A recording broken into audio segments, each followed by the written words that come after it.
5, 4, 3, 2, 1, 0. Women's Wrestling Talk, the #1 women's wrestling network on the planet.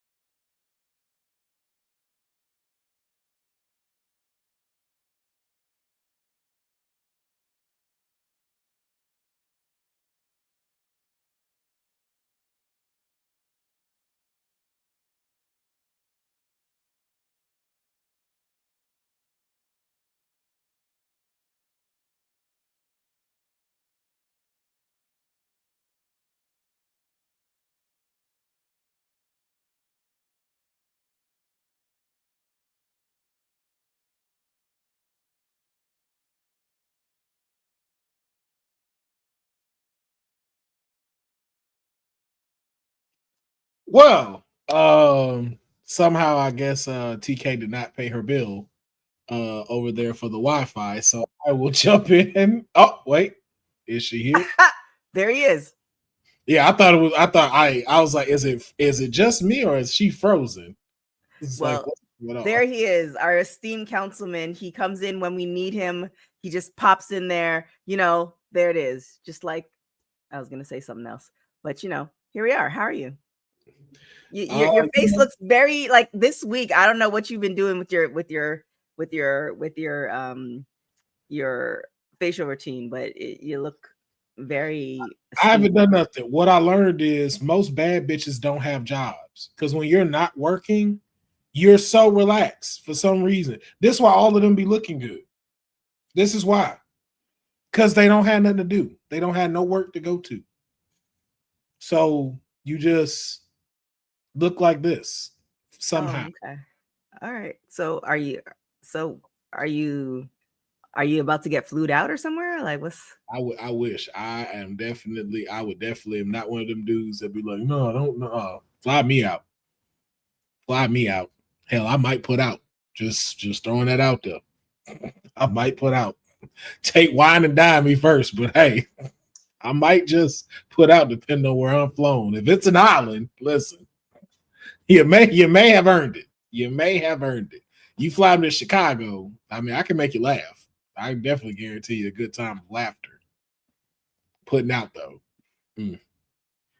That I can. Speaking of earning it, one of the most hardest working women for WWT, Courtney Rice, the princess herself, is in the building. I just liked how you segued into that, I was thinking, which word am I going to use? And I was like, she definitely earning the most hardest working woman on WWT because she be on all the streams. So yeah. I'm just here. Hi. I'm just here. Hello. Happy Wednesday. Happy Wednesday. Oh my gosh. You made me laugh. I lost my whole screen. Oh, here it is. Here we go. We're actually coming off of a very special AEW that happened yesterday. We had a whole watch along and post show. So if you guys want to watch and hear all the results and all that good stuff, go and check that out. That our PR princess did yesterday. However, were there any highlights from yesterday's show that we should be aware of, Courtney? There was a lot of highlights, especially heading into Wrestle Dream next weekend. We do have a lot of matches that are set for Wrestle Dream. Obviously, we're going to have the Young Bucks taking on the returning Jurassic Express in a $500K match. Apparently, the Young Bucks ran out of money, which I don't know why. They need a bank accountant to manage their money. So I don't know why, but yeah. We're also going to get Kyle Fletcher. He will be defending his TNT championship against Mark Briscoe. Them two have been at it for a while, and I'm happy Mark Briscoe is getting an opportunity for the belt. We're also going to have, in an interesting match that happened in a double Jeopardy tag team eliminator match, Brodino taking on the team of Konosuke Takeshita and Kazuchika Okada. Pretty much if Kazuchika Okada and Takeshita win, they get a shot for the AEW tag team titles at Wrestle Dream. And they did. They pulled out the victory, shockingly enough, even though they can't stand each other. They will be facing off for the tag team titles next weekend. Obviously, we know Hangman taking on Samoa Joe for the AEW World Heavyweight Championship match.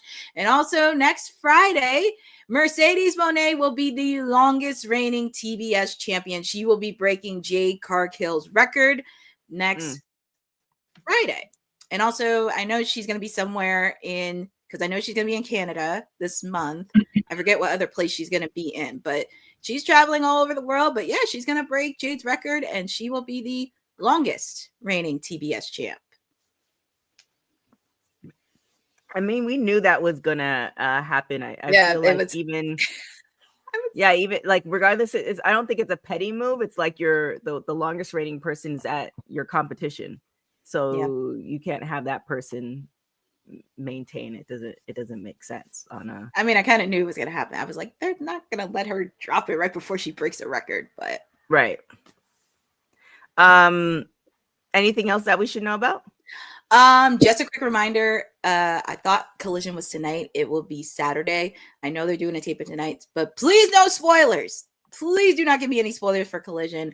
But also next Wednesday, we are going to have a special edition of Timeless Elite Wednesday where it will be 3 hours of AEW Dynamite and AEW Collision. Since Wrestle Dream is next weekend, it'll be 8 p.m. on TBS.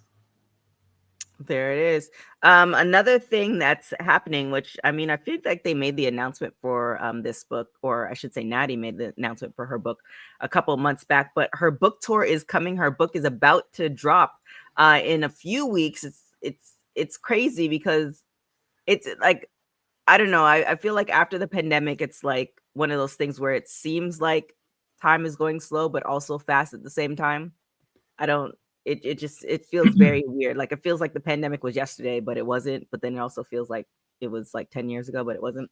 But anywho, I digress. All that to say that I feel Natty had talked about her book a couple months ago, and it's finally here. She's gonna be dropping her book, and she's going on an official book tour, which starts off in Los Angeles. I feel like every time some good stuff is happening, I am out of the country, and I don't like that. Anyways, starting in Los Angeles, October 28th.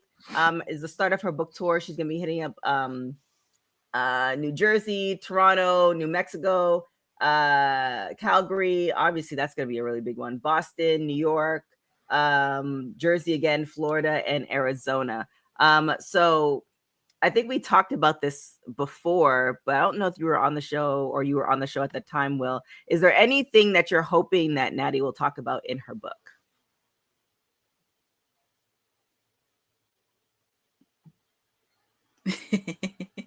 That's a good answer. just why they like your uncle so much. Maybe she'll talk about that. Anything, Courtney, that you would like for her to discuss, or you're hoping that she will. It will be very interesting how her husband, because I know at that time her husband's career had to be cut short because of a serious injury. So I know at that time she talked about it a little bit as much, but I don't think she talked about it very broadly, because I know that did hurt her a bit, because I know they were wrestling together, but since he's out of commission, that kind of really hurt too. Also, stories about her family, like her family, a lot of stories, and especially if they meet on holidays. And also, of course, they're probably going to talk about Uncle Owen and also her dad.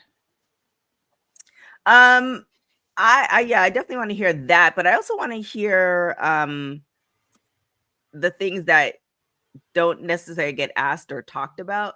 And I don't know if she's gonna actually go that route, because if you think about it, the time and the era that she's come up in, it was still very misogynistic. At that time, they were getting 2-minute matches, all that stuff. And then, essentially women were competing against each other for those 2-minute matches.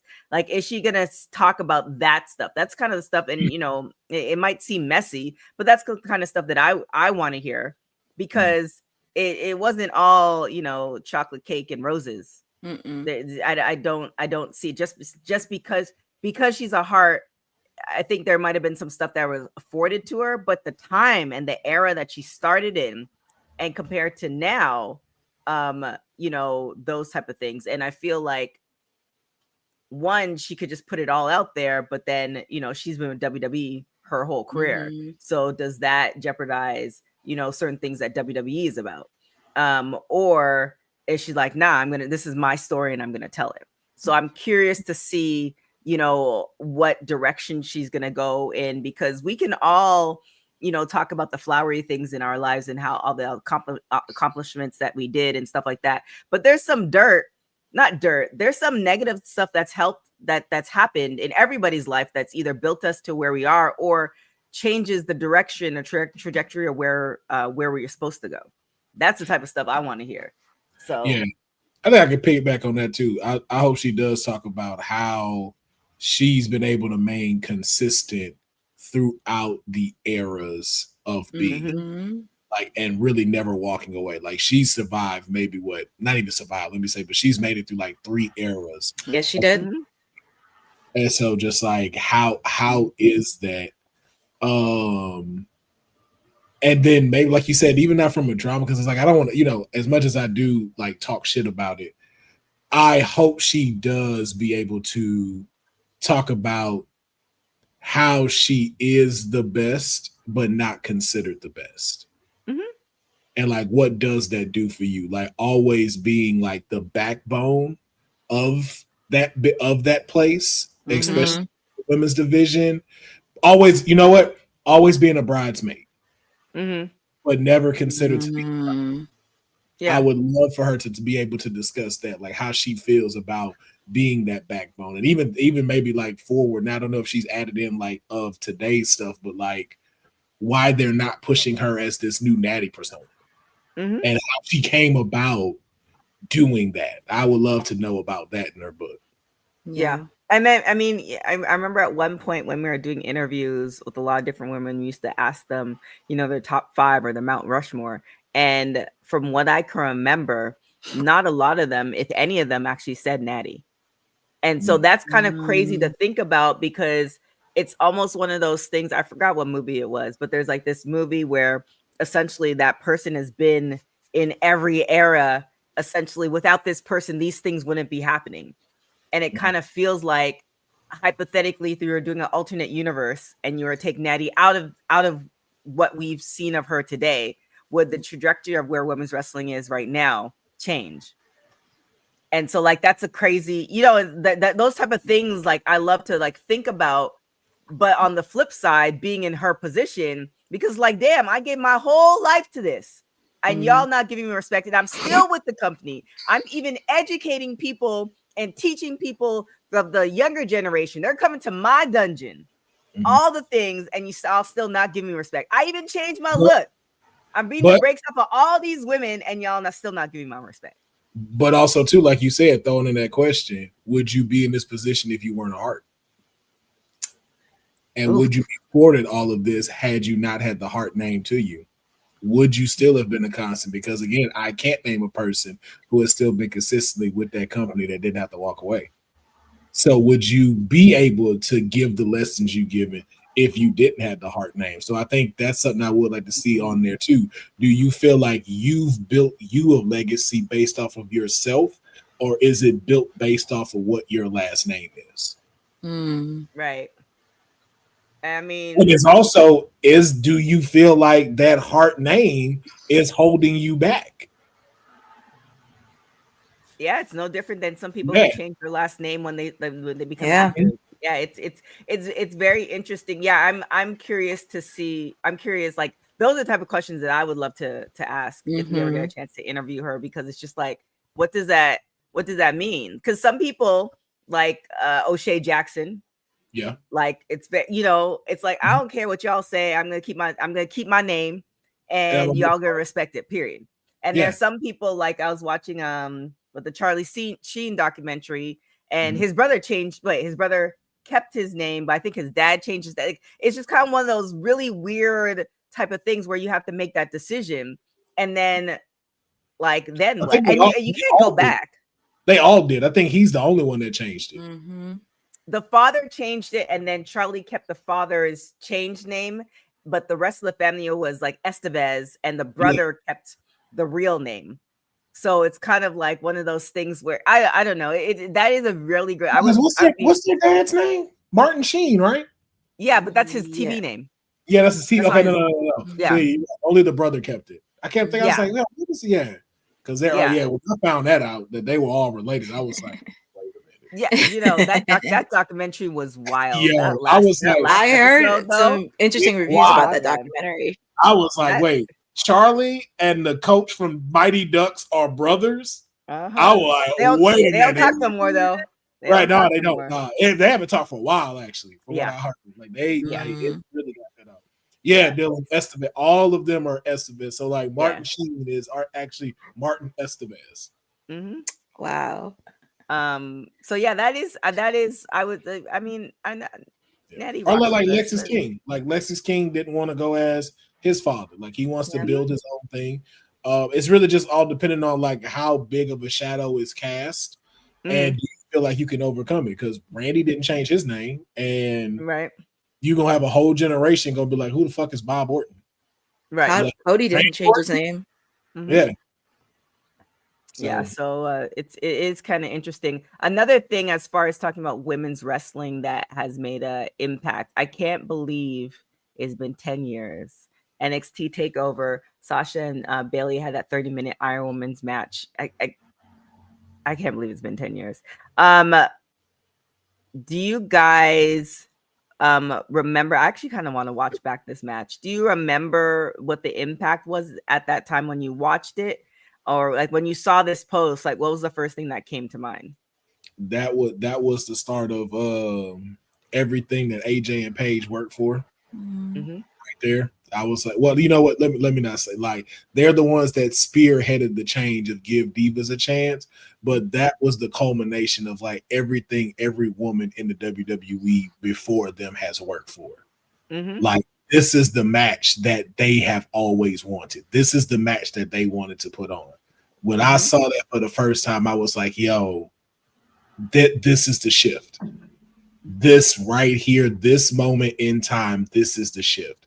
Because it changed everything for that takeover. Like, yo, it changed so much. I can't remember if it was the main event. I think it was the main event, if memory serves me correct. I want to say yes. It Yeah. was. But it shut everything down. Like you it's so I tell people now, even when we do bring that up, name me another match from that takeover. Mm. Oh, I man. don't remember. I don't remember nothing else from that takeover but that Iron Woman match. I don't remember nothing besides that match. And I think they had some bangers on that show. Yeah. There's where they are. I'm seeing, and Bosa let us know because I know you're gonna pull it up before I can figure it out. So kind of piggybacking to what we were talking about with Natty, right? So you have this Iron Woman's match, and then you fast forward to where we are today.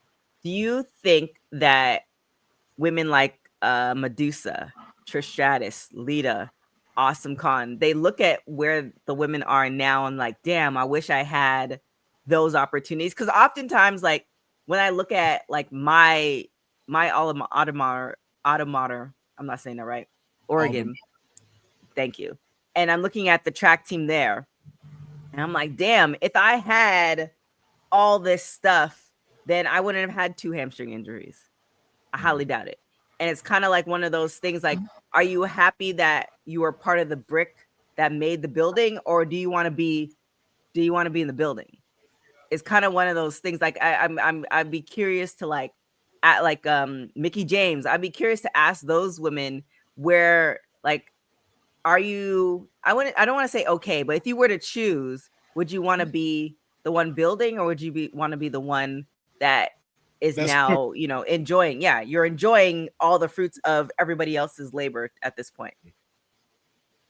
That's tough in these type of industries, though. Mm-hmm. Because the thing about it too now is you have so many women, right? Mm-hmm. So it's like when you look back at the women from 10 years ago, or even 50, 20 years ago, the pool was so small, right? And now you look at now, And I think I can't remember if it was on this show or me and Christina were talking about it for LFG. I'm discovering a new woman almost every day. Yeah. That I've never heard of. I mean, but also too, in that same vein, there's going to be a lot of women you don't remember. There's going to be a lot of women who are not going to get their place in the history books, as opposed to the very few that did do it. Like, as much as it's cool, like I like, if I had to compare it to anybody, it's like, I don't think MJ is envious that he's not in here today. MJ left his mark. People are trying to be him. Mm-hmm. I think that bodes the same well for a lot of those people. Like, you can't tell the story of women's wrestling or wrestling for that fact, just so we don't put it just in the box. But for this one, you can't tell the story of women's wrestling without Mickie James.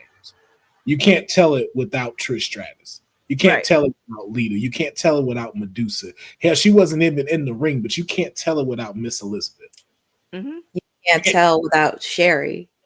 Sherry, Wendy Richter, Fabulous China. You can't tell the story without them. So it's like, I think when you've made your legacy there, like, you've had your moments. You've had yourself, like, even Jazz, like, yo, like, Jazz was fighting for a women's title match at WrestleMania.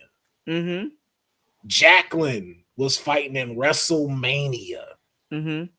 Like, and I'm talking about like a real match, not no, hey, y'all got to be in bra and panties while y'all do it. WrestleMania 19 was my match. Jazz, Trish, Victoria. Yeah. One of my favorite matches. Yeah.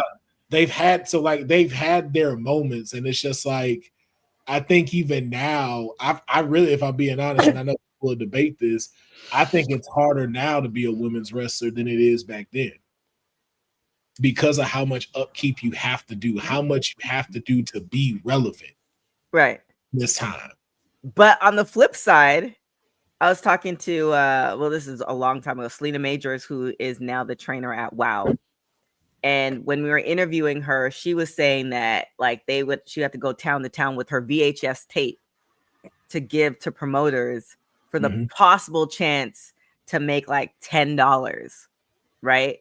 Like, I remember when I think it was either Ali from AEW and TNA, or it was maybe Chelsea Green, when they said that they were able to make, like, they didn't need a job. They were making enough money off of wrestling. And that was recent. That was within the last 10 years. So it's like, you have the people who were building those building blocks, but, you know, another reason why some people's names we wouldn't remember is because it couldn't be afforded. Like, you legitimately couldn't, it was kind of on the, almost like a starving artist type thing. Whereas nowadays you have so many different ways and so many promotions. And with the advent of social media, that we're all connected. Like, if this promotion doesn't work, you can go to this promotion. If you can get flown out to this one. And as a woman, I think it's also a little bit easier because the pool is still small compared to how many men. I think it's like an 80-20%, the difference. So there's still enough of a pool of women that you can still do different promotions, but it's not as big as the men, where it's just kind of like, there's so many men that it's tougher. I think it's tougher for men to lock down the jobs, even though there's more matches, because most promotions you might get 1, maybe 2 women's matches. Yeah. But even that, there's so many women, the pool's still pretty small. See, the producer from the future, thank you. This is exactly what I was gonna say. For the women that we didn't kind of say were the movers and shakers, and they might be forgotten. This is why the Women's Wrestling Archive is around. This is why I'm really, really pushing for this, because there's so many people that, you know, we've interviewed that are no longer wrestling, that you still wouldn't be like, wait, who's that? And this is why the Women's Wrestling, the ones that passed away, that didn't get that much TV time, but had a small spot. And for the ones that were just like interviewers, but still had matches and got moved to that stuff, or that history, but never really get mentioned, like Layla McCool. Michelle McCool is always mentioned, but they never mentioned Layla.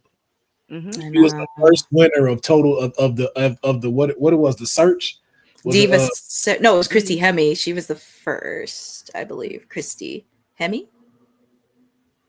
No, then what was it? Tough Enough? Was she the first woman? Nydia was the first one for Tough Enough.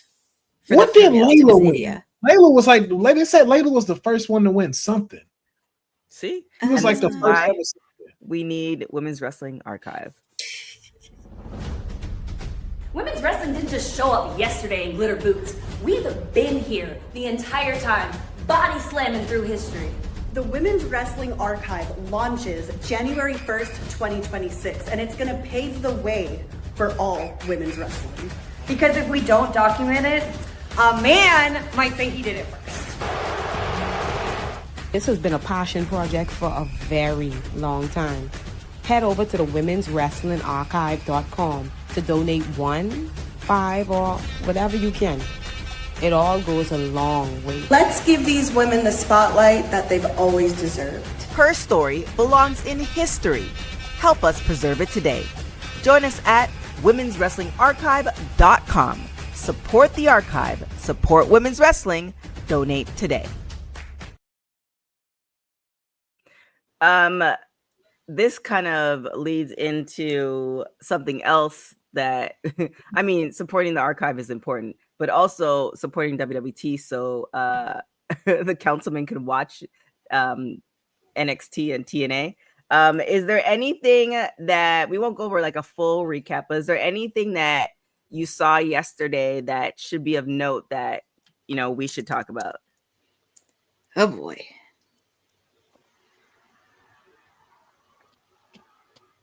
Are you?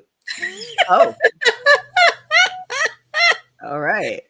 Really? Nothing. Seems like Courtney does have something. Congrats to the Hardys. That's about it. But nah, that wasn't it. That was, man, that you can tell. Like, was it a solid viewing? Sure. Was it something to brag about? Nah, because even Jeff and them winning, it was lackluster. It was dark state, man. Y'all got to do better. I know y'all was nervous because them Hardys was in there, but man, there was some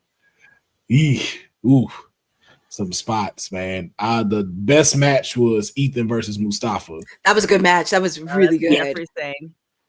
Yeah, that was probably the best one. That was like the highlight of the night. Outside of that, like the Survivor Series matches were cool, but they seemed rushed. This is just me being biased. Don't like that both of the black women were eliminated first. Wasn't feeling that. Don't like that, the other black woman got the win stolen from her because we support Soul. And then that men's, it was just like the problem is it's like this right here tells me if you're not trying to compete with AEW, then you're just lying to yourself, because this should have been a PLE that got built up to something incredible.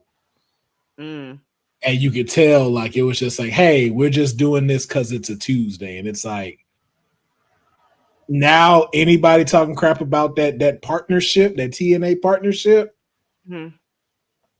is going to really have something to stand on. And then now we have a battle royal next week to determine the NXT women's #1 contender, when it's like, so Lola nor Jada get a rematch from this. Lola doesn't get a rematch after getting screwed over by y'all new member of Fatal Influence. Yeah, I'm sorry. It did not come together. Like the Ethan and Mustafa saved that night. Who ended up winning for that match?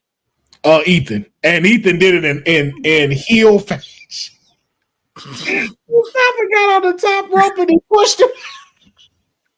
Yo, I ain't never seen nobody do that. Like, and where he go flying off of the turnbuckle onto the damn floor. I was like, he just tried to kill Mustafa. I'm like, yo, and Mustafa tried to beat the count. He hit him with that twist of fate and got the pin. I was like, yo, that is in heel fashion. I am not mad at that. And wish he would have won, though. Definitely wish he would have won. Yeah, But that's what I was kind of pulling for. Yeah. But as far as winners, Santos Escobar, we talked about him on Monday, how his contract was about to expire. So it turns out he has now re-signed to WWE. And this is kind of the, I feel like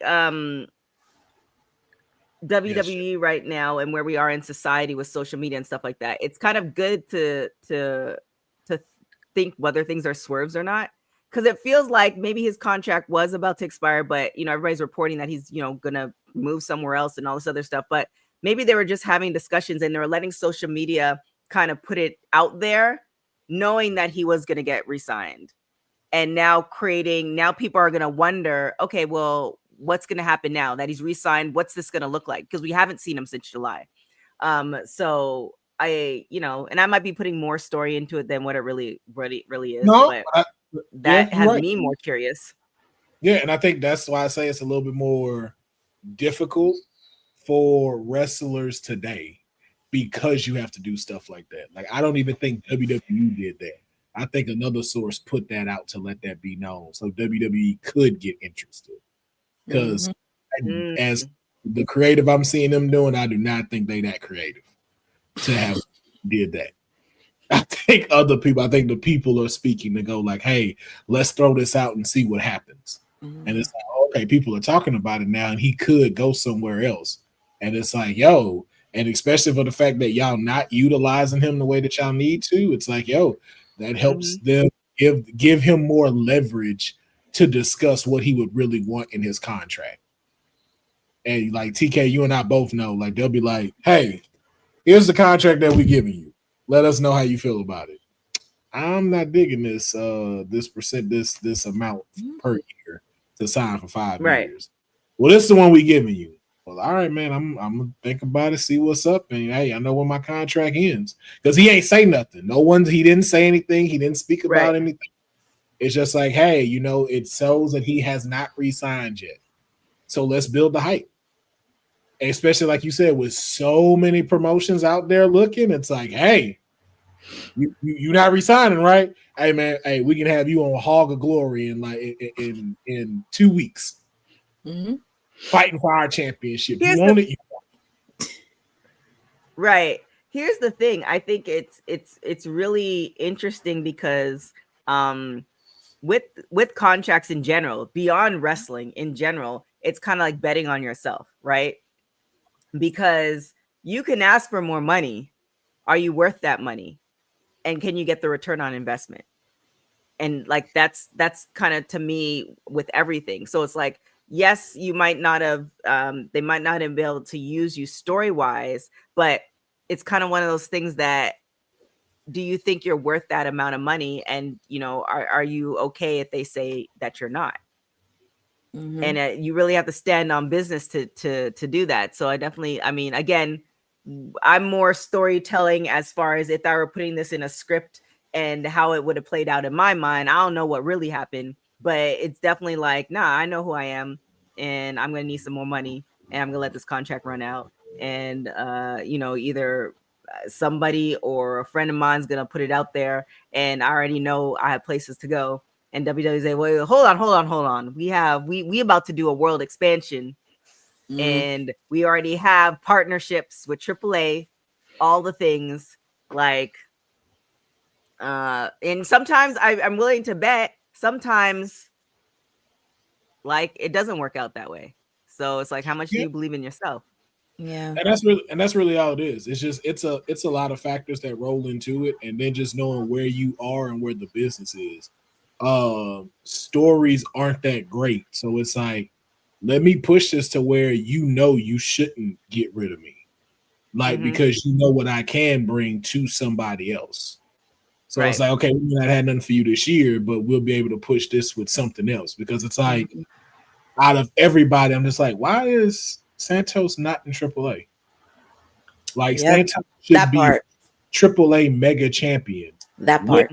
Garza. Like, why is that not a thing? Right. But then it's also like the politics of it. Like, okay, what are y'all pushing? What is it you're trying to see? And that's even too, like you said, when you're standing up for your cell phone business, like even asking them questions. So what is it about me that you feel is missing? Mm-hmm. What is it that I can improve in your eyes to be able to be seen by y'all and feel like, hey, we can take a chance on this person and we feel confident enough to either put him as the forefront, put the strap on him, or strap the rocket to him. Mm-hmm. And it's like, I wonder if they're asking those questions rather than just, like feeling a certain way, like they don't believe them. And it's like, no, like ask me, like let me know, how can I improve to get a better perception in y'all eyes?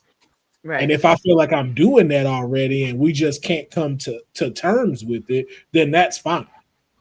But let me know like exactly what's going on. Like that's how I feel with looking for these jobs. Like they tell you like, hey, we're not going to proceed with your application. Okay, well tell me what was it that didn't get it? So I know what to improve on, rather than just going, hey, well, hey, here you go. See you. But there's so many places right now. Yeah. It's interesting. It's interesting, and we're gonna see because the other thing too is like, say you got the money you want and they still don't use him. I think wrestlers are in a very especially the ones who are not like in the top tier, right? They're in a very precarious situation, especially the ones who are not, they're not getting used. How do you, and you're pitching stories and all, and they might have tried something, it might not stick. How do you get out of that and, show your value to a company like AEW or WWE? How do you show them like, no, I'm the one that you need to bet on? And then conversely, how do you figure out once you realize like, I'm not the Cena, I'm not the Jade, I'm not like, I'm in this position, because not everybody's gonna be LeBron. Like, no, I know what your mom told you, but that's not, it's not the case. Yeah. Like, not everybody's gonna be. So like, when do you realize that? Or as a wrestler, do you never, like, it's very, there's a lot of different things happening, and then you have to play into the politics, and it's a very interesting thing, because what do you do? Because then you also have parameters too. I think it's having that accountability, even like to Dylan, like knowing where you're at. Santos being a WHC might be really dope, but I think I think the person that is a real good example to lead off of that and knowing where you're at is Chelsea Green. Like Chelsea Green knew what her niche was. It's like, hey, I'm not gonna say out loud that I'm not the best wrestler, but I know that there's wrestlers out there that are 10 times better than me. So where do I fall into this where I can be seen, I can be noticed, and how do I do it to where I can make sure that the company shows I'm reliable? So, hey, let me do this humor. Let me go out there, because everything she's doing now is memorable. Chelsea don't need no title. We would love for her to have a title, but Chelsea doesn't need a title, and Chelsea steals the show when she goes out there. That's why I was even a little more bummed when it's like, why do you have her in a tag team right now? Like, don't do that. Like, put Chelsea in rivalry with Tiffany Stratton so she can boost up her stuff too and lift this up a little bit more. But she knew where to fall in. It's like, I have to take accountability. I'm not Michael Jordan. I'm not LeBron. I'm even in a UFC comparison, I'm not Ronda Rousey. So let me take that accountability, focus on my strengths and how I present that to the WWE to be a profit. And so now she's everywhere. Yeah. And the thing is, she was taking acting classes. She was doing a lot of different things behind the scenes. And I think where wrestling is right now, even with AEW, where wrestling is right now, you have to be able to talk on the mic. And if you're really good at it, then you're going to get some money. Because I think I saw, I was at the gym today. I think I saw like Jay on another commercial. Jay Uso on another commercial. Like you have to have, you don't have to, but if you have personality and you know how to use it, or you can build on it, like or somebody can make money off of it. You don't have to be great in the ring. Yeah. I mean, another thing right there. It's right there. I mean, I could give you an example. The Miz. People did not like The Miz when he first started. And look where he's out. Like, look, I'm not John Cena, but I'm going to show you on why I should be one of the top superstars in WWE. Now, for granted, of course, we really want to see Miz get into all these other rivalries, but of course, he's with Mello. But we get it. He's doing all this stuff. He's hosting American Gladiators. So that's a big opportunity for him because that's a full circle moment. So the Miz was somebody that I thought of because people did not like him, but he went over time and changed what he did. And also, he did a lot of things behind the scenes as well. But also too, MJF, knowing where he needs to be, like knowing that stuff. Like he knew, like, hey, yo, when a celebrity come in, put him with me. Yeah, put him with me. There's nobody like it. It shows you like if you're and that's why I always even give Miz like the Midas touch. Like if Miz can't get you over, then you need to reconsider what's to be done. Yeah. Because Miz I remember when. Yeah, I remember when MJF cut a promo in Los Angeles. I don't know, maybe 2 or 3 years ago, and it was like a 25-minute promo. Dear God, I think I know what promo it is.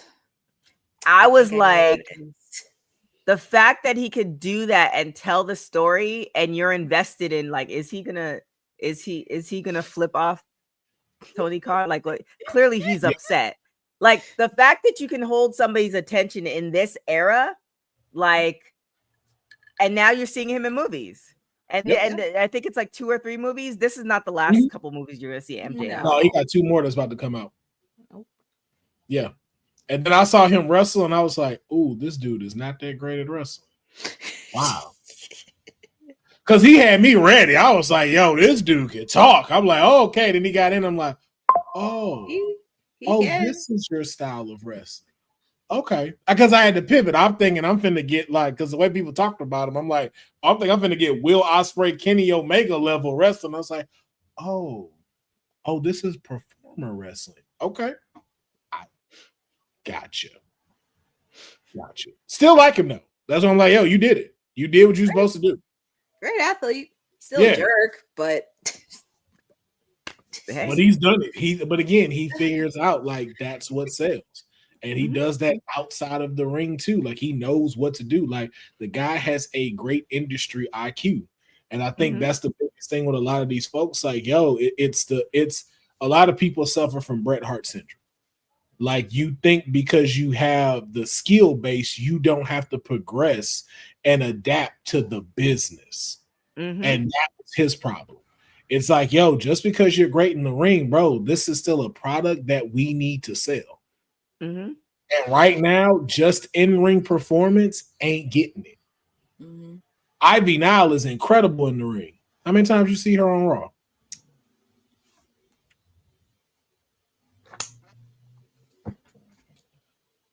Yeah, that performance aspect is a lot. The person that Brandon is critical nowadays.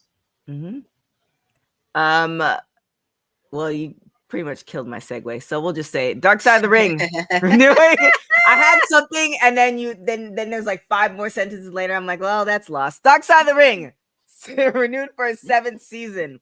I think for me, for Dark Side, I'm such a punk with scary stuff. I think I tapped out in season 3.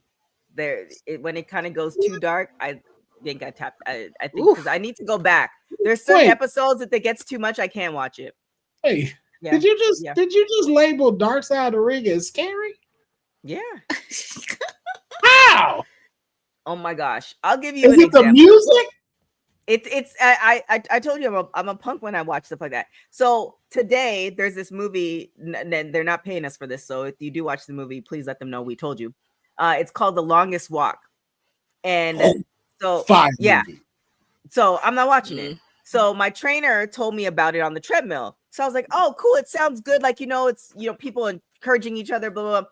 Then he's like, no. The first person gets shot. Then he shows the trailer. I'm like, oh, no, I'm out. It sounds like a good movie, but I ain't watching it. I'm good. What is by Stephen King? So right. Yeah. Start Stephen. And when I saw the trailer, I said, Stephen King, oh, I'm out. I'm out. I can already know it's going to be stuff I don't want to watch. It's so good. I would definitely recommend, like you said, we're not being sponsored by them, but I would, if you're not a punk like TK, go watch it. It is so good from beginning to end. the concept is very interesting. I'm looking at and the I feel plot. like I'm looking at there's the more- movie. Yeah, I feel like there's more to it, like some underlining things that you can relate to, It's like so- society it's and so all this other much. stuff. Yes. It's Right. so much. It's like the, you think it's the plot is very simple until you Mhm. start seeing what's going on. And the dude that's like the Right. star of it, oh my God, if he does not get some kind of award for that, like robbed. Yeah. Robbed.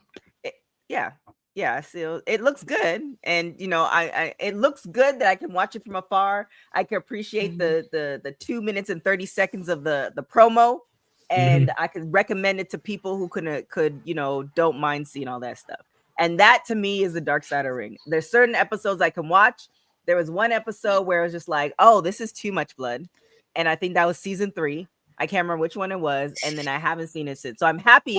Congratulations to the 7th season. But What? It's images. Like, yo, yo, wait a minute. Oh yeah, See- when Moxley's in the ring for AEW, oh my God, I can't even do that. Okay. So see now we finding the balance. Okay. Now we're starting to find the balance of what you mean, because you said it like it's a horror movie or a horror show or something. No, I'm like, wait, I can't do.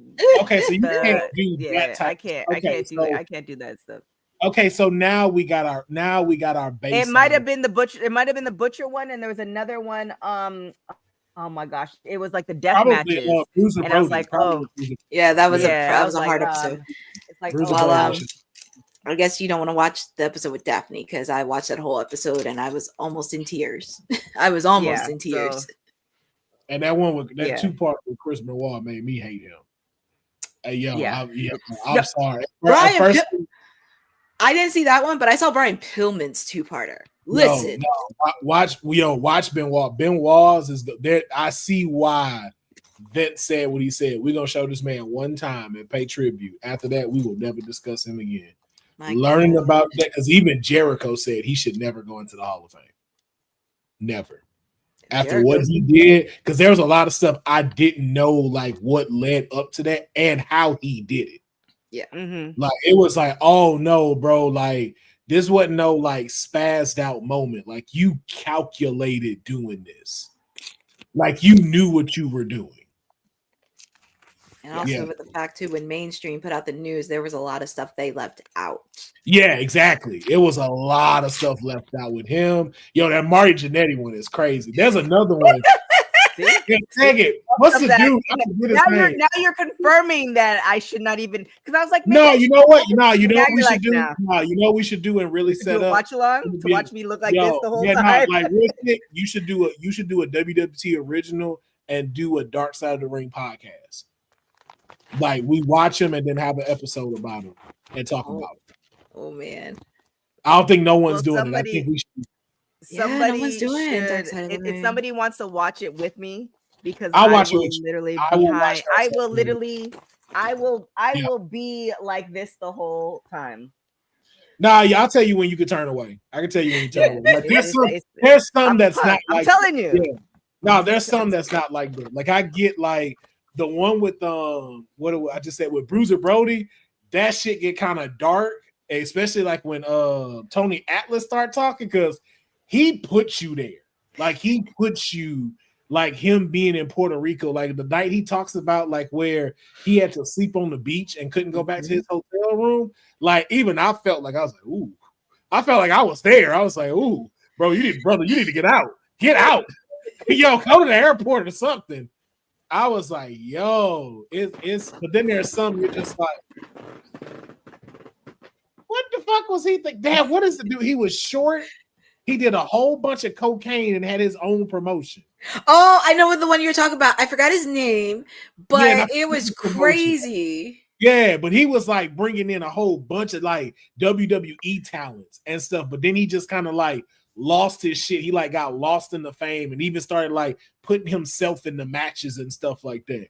It's such a crazy ass story, but it's like it's not scary or like a dark tone. You just be like, what? It's What just did he do? All right, I'm putting it in the group chat. Dark Side of the Ring. Oh my god. Yeah, some episodes were Watch just along. like the one I saw on the Dynamite Kid, the original Ooh, Dynamite Kid. Let me no. tell you, that episode. That's a wild episode. Even It was very wild. Is crazy. But then you got something like Canyon. Like Canyon's, of course, inside. Yes. But it's not like where you can't go and stuff. Jeffrey, it's coming. I just put it in the group chat. We're gonna watch. So let me preface this. Yeah. I ain't watching these episodes by myself, so I watch. Hey, ain't listen, nobody else. I'm happy to jump in. I am not, because you're not. You literally just gonna see me covering my face the whole time, and I won't be able to tell you what happened. So, nah, we can watch these. We can do these. I'm definitely down for that. But And y'all then got to nightmares. join the YouTube memberships. All right, you got to sign up because we only gonna watch them there. So you got to sign up to come watch it. Okay, on WWT's channel, become a member so we can do the watch along. There it is. So Jeffrey, you requested it. It's gonna come. But what? Hold on. Beulah. Beulah. Beulah. I told y'all she talked. I told you Beulah could talk. Y'all heard that. Y'all heard her say something in the back. It wasn't just a bark. Oh my gosh. Big congratulations. I would normally, if this was anybody else, I would skip over this story. But Xavier Woods, he has re-signed with WWE. Like, why not? It's Xavier. And if y'all don't know why I'm happy for him, like Xavier is essentially the reason why WWT exists. And if you don't understand the correlation and all that, then you have to find it, because I've told this story multiple times and I'm not going to tell it again. But shout out to Xavier. But with that being said, the fact that he's re-signed, I'm assuming that Kofi's going to re-sign too. Where do we see New Day? Where do we see them ending up? How do we see them riding off into the sunset for WWE? Not to say that they're going to do it anytime soon, but if you guys were the booker of New Day specifically from now until they end their career with WWE, they are ready to retire. How do you see this playing out? Like the full play out? The full play out. Full play out. Like the last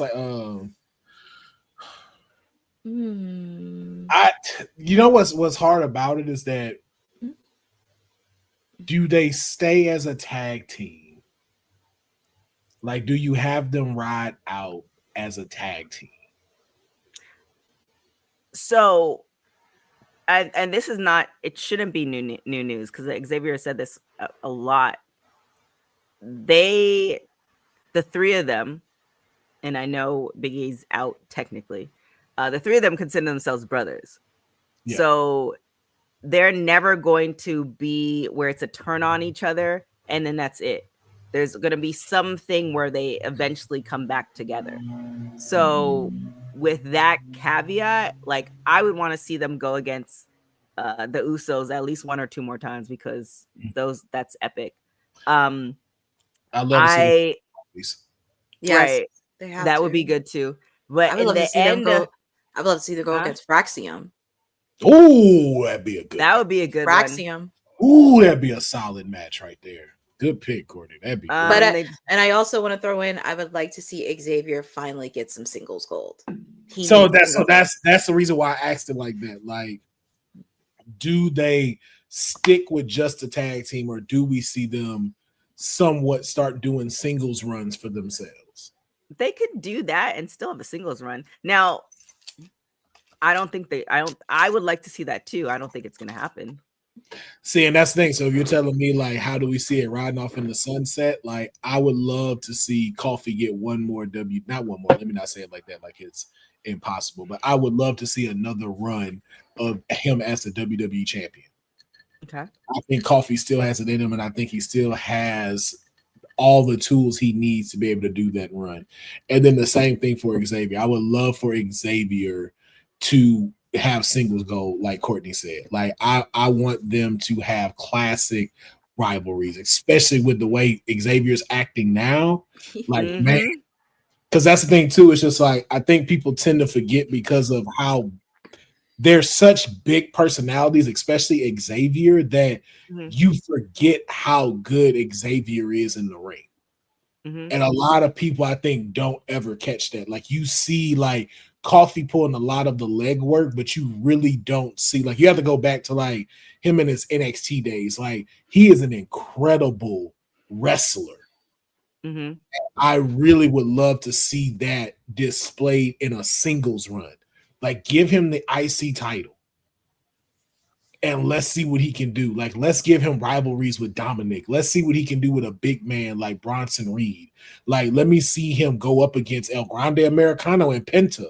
Like, I would love to see him get those accolades like Coffee has. I would love for it when he ride off in the sunset, not only do they match in a tag team accolade, but they have a similarity in a singles run accolade as well. That's what I'd like to see for them at the end of the day. Yeah. Him as Creed and TNA was, oh my gosh. I might save that story for WWT After Dark. Because I have a story about that. It's funny. But I want, like, I like those two. I definitely would add some, like I said, some matches against the Usos. I want to see that run back. And then I also want to see, Jeffrey said it in the chat, definitely when it's all said and done, a full circle moment with Big E. Like, we understand why it was a great swerve. We understand why it needed to happen. But I feel like when it's all said and done, and I don't, you know, knock on wood, barring there's no injury, I feel like they're going to retire at the same time. It just seems like that's, like, when it's all said and done, I definitely want to see the full circle moment would be like he comes back with some like bootios and it's like remember the day when, and like that's like cut to fade to black. Fade to black. That's the thing. Yeah, and that's the thing I'd also like to see them ride in the sunset too, getting all of their royalties and IPs back. Like, I think they did so much that was so dope, from the New Day podcast, up, down, down, to the Bootios part. Like, WWE, you deserve up, down is Xavier's. Yeah, but again, it was still like promoted through WWE. They don't do that as much anymore. But it's like, I would love for y'all to really be able to come to some term to where it's like, hey, WWE benefits, but it's like, yo, bring that type of branding back, because I thought that was incredible with what they were doing. And I miss seeing that.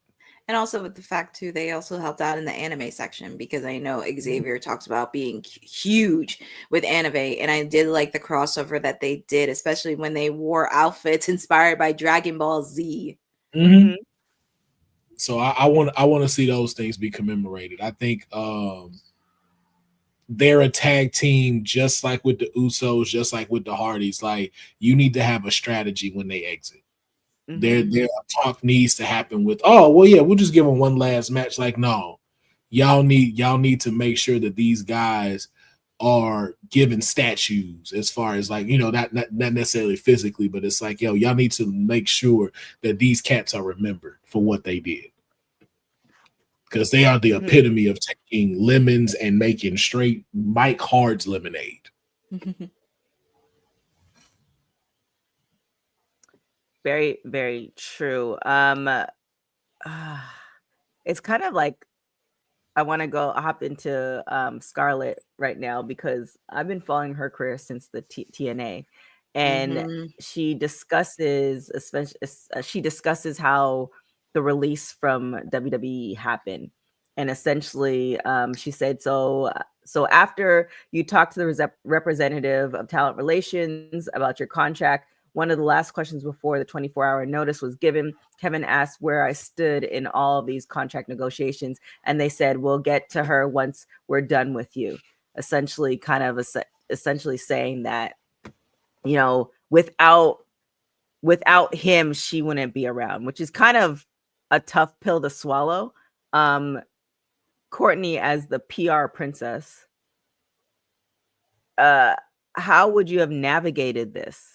Because not everything is going to be, you know, not everybody's going to like us. Not everybody's going to come with, you know, however they think about us. Every company is going to come with however. It's not to say it's right or wrong, but there's certain ways of how to deal with things. So how would you have dealt with this, you know, the letting go of things?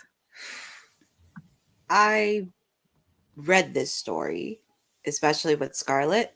She did talk a lot about it on Chris Van Vliet's interview, which was yesterday. There's a lot of layers to this because, of course, I pretty much blame whoever the sucker was that gave a little bit of remarks, because unfortunately we're in the world of professional wrestling, and unfortunately we do have a lot of misogynist remarks, which is not going to go away anytime soon. This is really hard to navigate, and I actually had the chance to look up Scarlett, because she is not, as what everybody says on social, she actually did wrestle right before she got into WWE. So that was a few things I did learn about her. Unfortunately, there are some people, unfortunately, that just have that closed mindset when it comes to this stuff. And we were talking about women's wrestling earlier in the show, how it's been 10 years since we see Sasha and Bayley have a match, and even the different eras. But this is something of an issue that's not going to go away. And this is something that it's going to be navigated, where, you know what, you want to make a lot of remarks, I'm going to do a lot more better than what you think. And unfortunately, you are going to have some people that are very closed-minded, that have no idea. And there is a lot of suckers out there, unfortunately, because I'm going to go in and out of wrestling a little bit. There are just a lot of them who are just a lot of suckers. And it tells you that you don't appreciate women in general. That just shows how not gullible, but incompetent you can be. I'm just going to leave it at that. Will?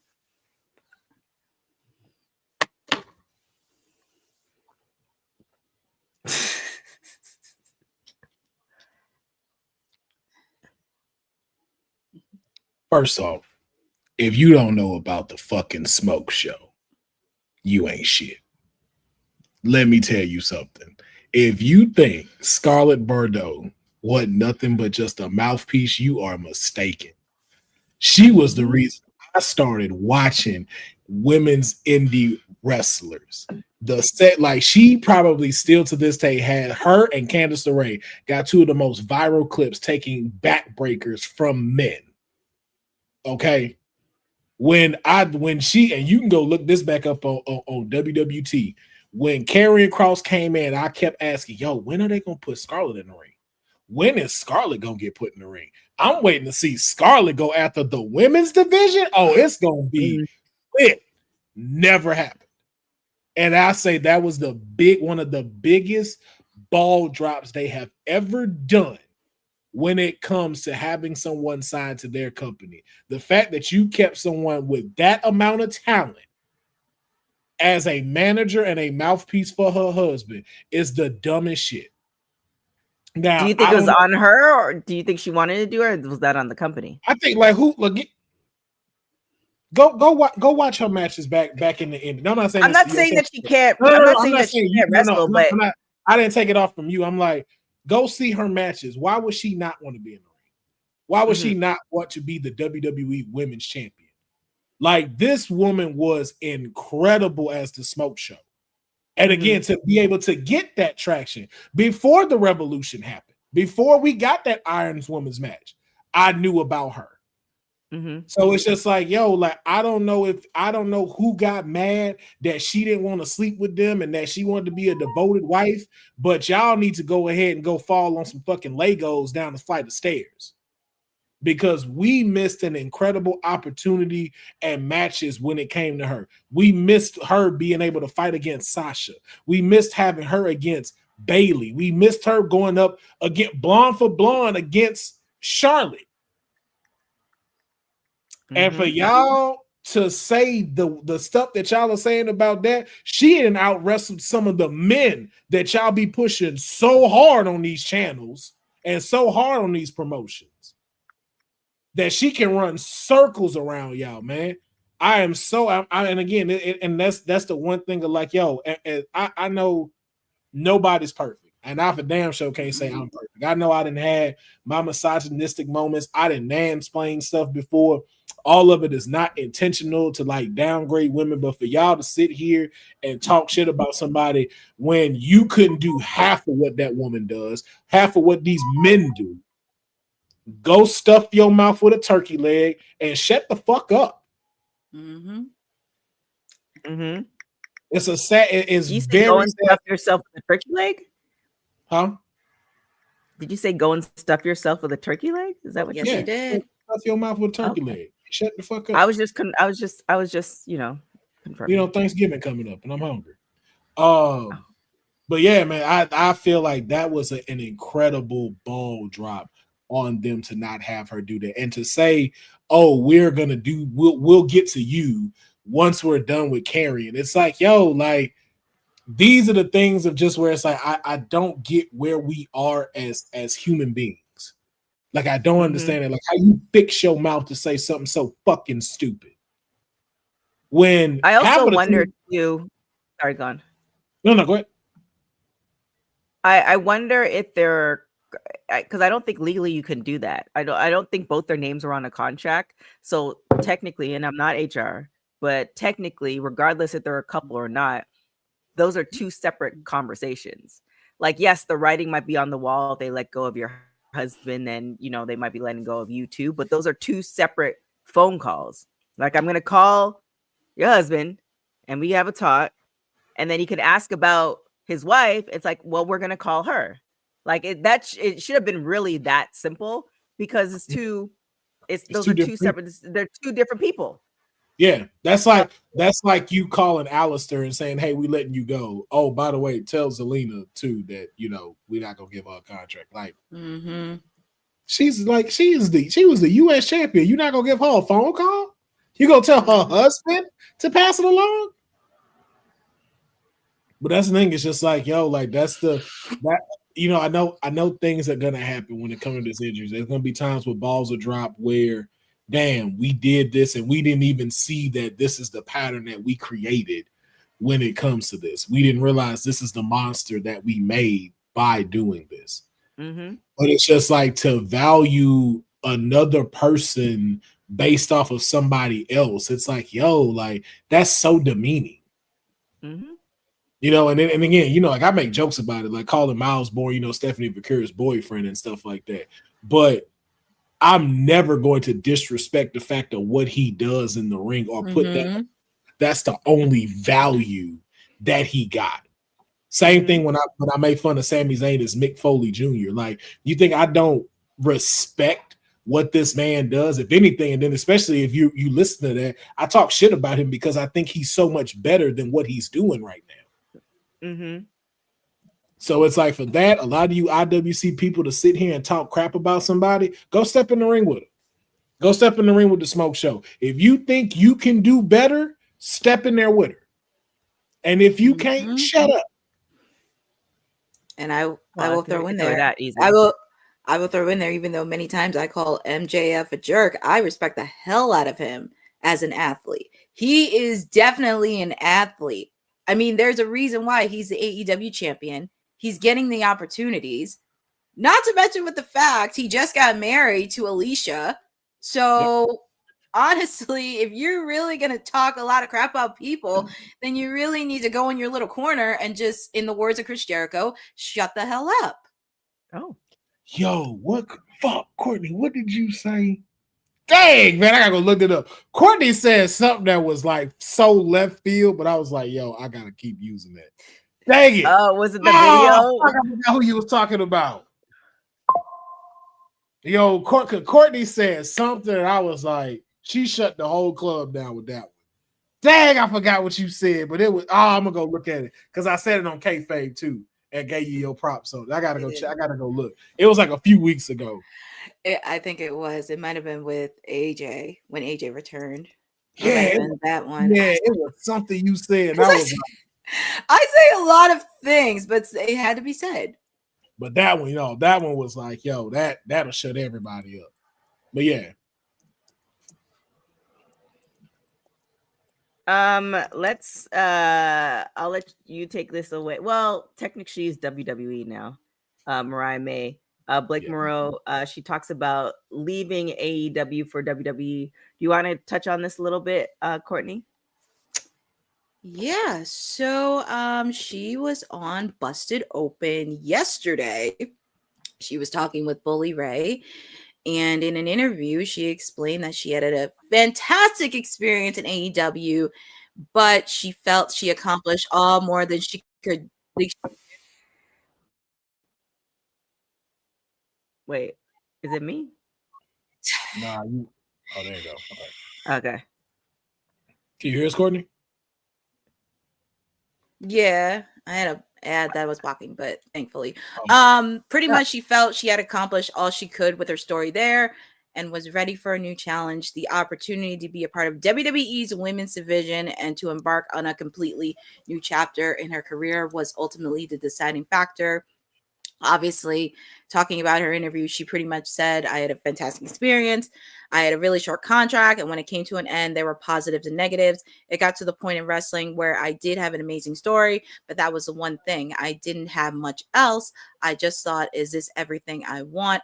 And pretty much she talked about her other options on the table, possibly a return to Japan, going back to Stardom. She thought about Japan, which nobody knows. It's something I talked to them about.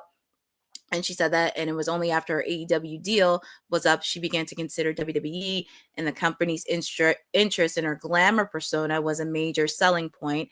And she quoted, when I talked to them, they cared so much about the glamour and all these different things. I was like, okay, now I do have a big choice to make. And she sat and thought about it. And it was a very, very, very tough decision. But yeah, she does go a lot deep in her journey, and it's up on Busted Open, but she does talk about leaving it out. Yeah. Jeffrey with the kind of essentially saying Blake Monroe left on a high note.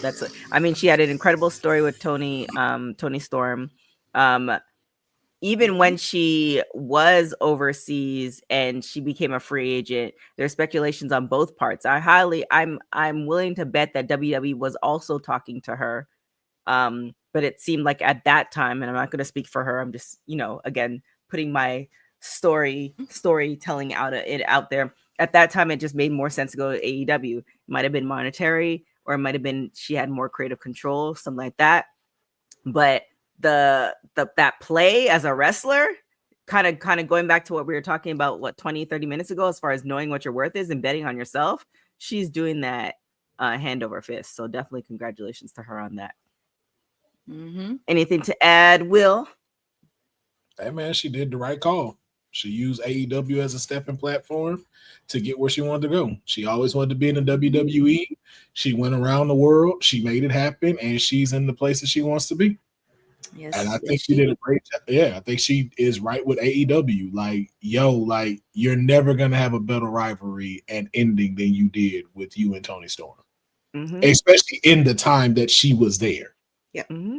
So it's like, you did it. You were the women's world champion.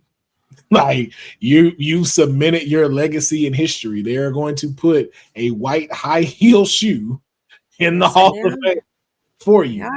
Yeah. So now do the same thing. So I think she carried herself well with it. I think she did what it was, and I don't think nobody can be able to throw dirt on her name about it. Yeah. Like from a loyalty standpoint, working standpoint, nothing. It's like, I got a story to tell, and this story dictates from me and my body. And I know that it's a very limited time for everybody. So I'm going to go in, do my thing, and make history everywhere. So shout out to her. And I hope she gets the same traction that she got in AEW and even more now that she's in the WWE. There it is. Again, another segue that I lost two sentences ago. But the segue is we're getting out of here.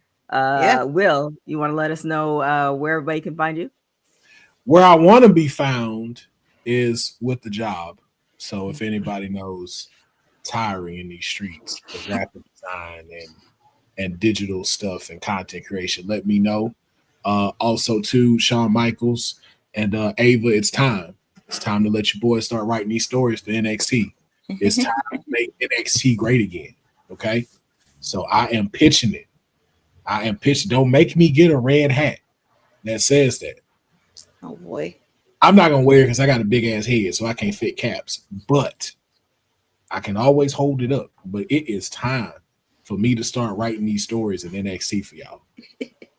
It's time. Because I could have did Showdown way better than how it turned out. There it is. And Courtney, where can everybody find you? Well, the people can find me always chirping sporadically on WWT Live. Make sure to check out my watch along from yesterday, from Timeless Elite Tuesday. Said can try to say it Wednesday, but it's still my day, even though I have an off day.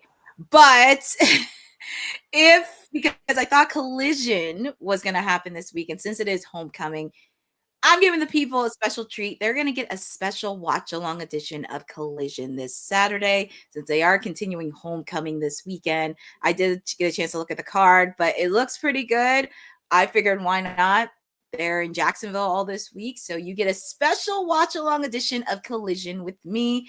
Just make sure next Wednesday we are doing it 3 hours. It'll be the final Dynamite and Collision before we get into Wrestle Dream. I know, Boza, most of my people will be competing this Saturday. So that's why I'm going to do it. But like I said, you can also follow me on @CourtneyNJ11 because your time elite is doing a lot of stuff. My goal is to post my interview with the daughter of the British Bulldog, Georgia Smith, by the end of this week. And if you're at New York Comic Con this weekend, say hello to her because she will be there this weekend. Also, make sure to check out all the content that's happening.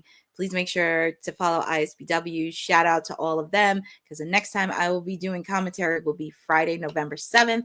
We're having our second annual event where it features all women's wrestling. It'll feature all the women in the independent circuit in the tri-state area. So if you love women's wrestling, want to support independent wrestling, feel free to come out and enjoy the show. Also, like I said, feel free to follow me at @CourtneyNJ11. And yeah, I got a lot of stuff happening. But yes, I will be doing a special Timeless Elite Saturday for AEW Collision. There it is. We are still, the jury's out whether we're gonna do the PLE watch along because it's like 5 o'clock in the morning on the West Coast. So, it's like not 5 a.m. I'm up at those times, but that's usually like my dog walking time. I talk to my mom at that time. I go to the gym. There's a lot of stuff I do before 9 a.m. I'm not cutting my camera on before the sun is up. No way. No way. Yeah, in my house at that time. Both to say, well, that's another. Maybe we'll put it to a poll because what we might do is maybe we'll just run it back. We'll just watch it on our own time because we're WWT. So we might do that. That sucks to be y'all. He's been waiting today. Oh, he's been waiting to do that. He has. I think we're also going to do Bound for Glory on Sunday. Tomorrow, we're going to do a full LFG spread. Watching the rest of LFG. I think we have like 5 more episodes to go, Christine and I. So be on the lookout for that. As far as the Dark Side of the Ring, maybe in the next week or two, we'll start with my scary self, especially with Halloween coming up. So we'll see how it all goes. TBD with her. TBD. Definitely check out the Taya Valkyrie interview that just dropped. Also, if you are a fan of WoW, they're going to be doing live TV tapings in Vegas on Fremont Street. So definitely check that out. I will be there. And some special things are going to happen with that as well. So with that being said, you can follow me everywhere at TK Trinidad. You can follow Women's Wrestling Talk at www.talkpod.com. Thank you guys so much for rocking with us. Thank you for watching Women's Wrestling Talk, the #1 women's wrestling show on the planet. Ciao, y'all. Thanks for joining WWT. Don't forget to like us on all social media platforms at WW Talk Pod. Like and subscribe on all video and audio platforms like yesterday, my G. And check out our website at www.talkpod.com. Thanks for watching Women's Wrestling Talk, the #1 women's wrestling network on the planet.